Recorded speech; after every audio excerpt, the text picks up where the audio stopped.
Hello everyone, in today's video I'm going to show you how to sign a PDF document on iPhone.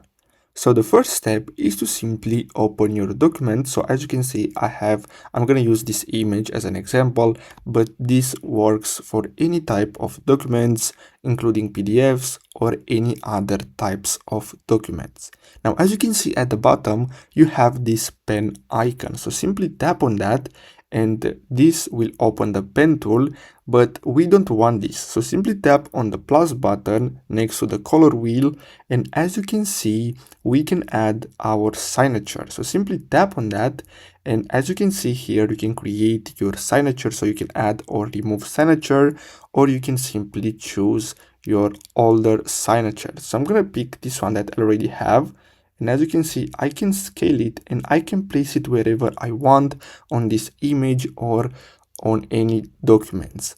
So basically, this is how you can sign a PDF document on iPhone.